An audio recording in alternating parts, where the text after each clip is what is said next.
não é isso? Abraão, Isaac, Jacó. A gente chama da época, quando aqui era chamada Canaã. Os patriarcas vieram se assentar.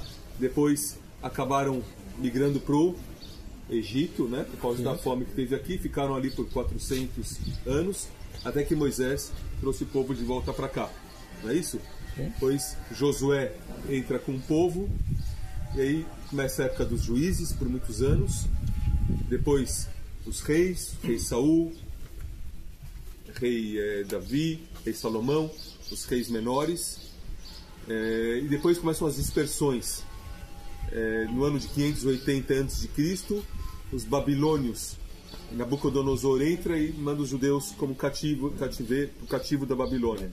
Por muito tempo ficam ali, 70 anos. Depois voltam para cá com Esdra e Neemias, não é?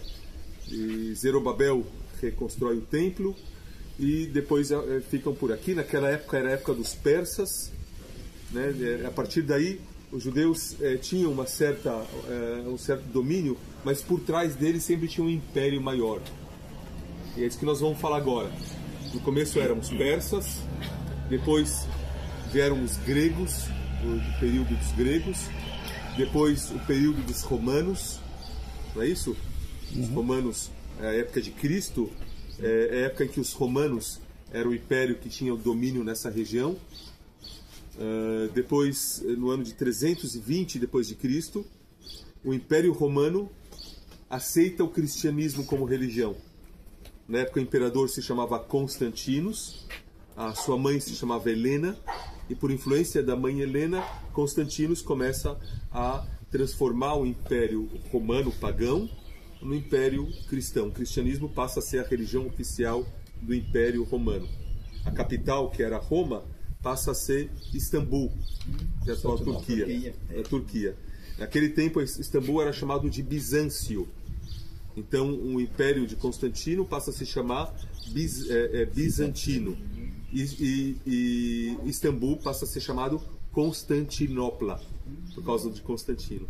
Nesse momento, essa terra aqui, que até então era uma simples província, sem nenhuma importância para o Império Romano, passa a ser extremamente importante, porque é o berço da religião. Então Constantinos começa a construir várias igrejas, milhares de igrejas. Todo lugar onde Jesus passou passa a ser uma igreja muito importante. E cada lugar aqui tem uma igreja. A cidade de Cesareia, que até então era isso daqui, passa a ser até aqui. A cidade cresce muito. Nós vamos falar sobre a cidade daqui a pouco. Toda a província cresce muito, passa a ser super populosa, porque por causa da transformação do Império Pagão para o Império Cristão. No ano de 600 e pouco, os muçulmanos, lá na Arábia Saudita, Maomé começa com uma nova religião, a religião muçulmana, e os muçulmanos logo vão avançando e dominando toda essa região, dominam aqui, expulsam os cristãos, e esse lugar passa a ser parte do Império Muçulmano, um sultanato muçulmano.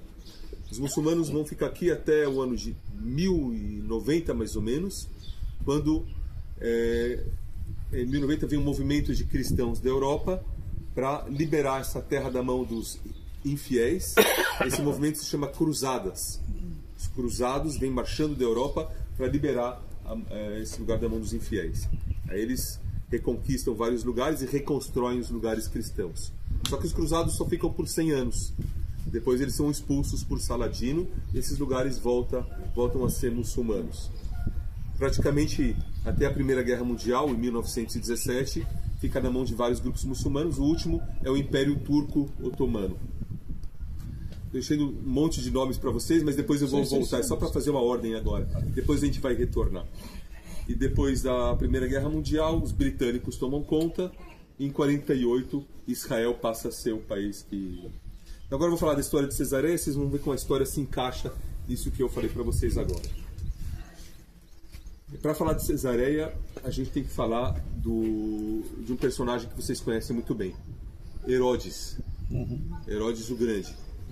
A gente conhece Herodes por ser um rei mau, um rei paranoico, que sofria de uma paranoia, né, de medo de da sombra, achando que todo mundo queria matar ele. Então, por esse medo, ele matava todo mundo que ameaçava o seu poder. Seus parentes, seus filhos, sua mulher, depois os inocentes, as crianças. Então, isso fez ele ficar famoso. Mas tem uma outra coisa que faz Herodes ficar muito famoso e importante também. Ele era um construtor muito importante. E nós temos aqui em Israel, hoje em dia, alguns lugares que são os lugares mais visitados em Israel, que são Jerusalém, o lugar do Muro das Lamentações, Massada, o senhor deve conhecer a fortaleza de Massada no deserto,